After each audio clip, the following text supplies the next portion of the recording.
Assalamualaikum warahmatullahi wabarakatuh. Pagi anak-anak, bertemu lagi dengan Ibu dengan pembelajaran IPA. Kita menginjak ke bab 2 tentang klasifikasi makhluk hidup. Kita bahas yang pertama klasifikasi makhluk hidup part 1 dulu ya. Kompetensi dasarnya adalah 3.2 mengklasifikasikan makhluk hidup berdasarkan karakteristik yang diamati. Tujuan pembelajarannya yang pertama, peserta didik dapat menjelaskan perbedaan makhluk hidup dengan makhluk hidup tak hidup atau benda mati. Yang kedua, peserta didik dapat menjelaskan ciri-ciri makhluk hidup. Pernahkah kalian mendengar istilah apa itu makhluk hidup? Apa itu benda tak hidup? Adakah persamaannya dan adakah juga perbedaan dari keduanya? Nah, sekarang kita bahas tentang perbedaan antara makhluk hidup dengan makhluk tak hidup atau benda mati. Makhluk hidup adalah makhluk yang memiliki ciri-ciri hidup, sering disebut dengan biotik. Contohnya adalah manusia, hewan, dan tumbuhan. Sedangkan makhluk tak hidup atau benda mati adalah benda yang tidak memiliki ciri-ciri hidup atau disebut dengan abiotik. Nah, seperti di dalam gambar, contohnya ada rumah, sepeda, ada bendera, ada boneka.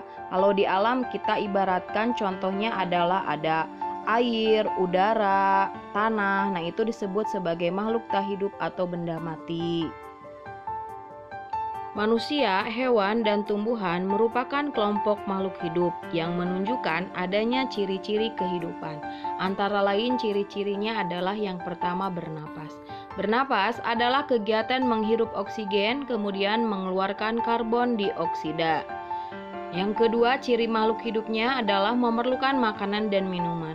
Setiap makhluk hidup memerlukan energi dan energi itu didapat dari makanan dan minuman.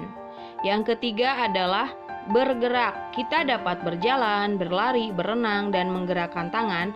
Itu merupakan ciri bergerak. Tubuhmu dapat melakukan aktivitas karena memiliki sistem gerak. Ciri makhluk hidup lainnya adalah tumbuh dan berkembang. Tinggi dan massa tubuhmu akan bertambah seiring pertambahan usia.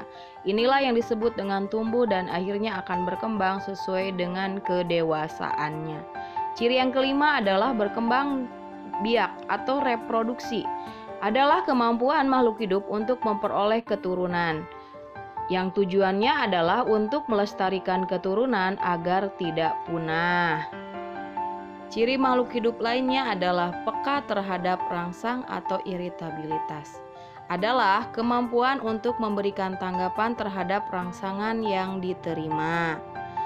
Yang ketujuh adalah menyesuaikan diri dengan lingkungan atau adaptasi. Adalah kemampuan makhluk hidup untuk menyesuaikan diri dengan lingkungan.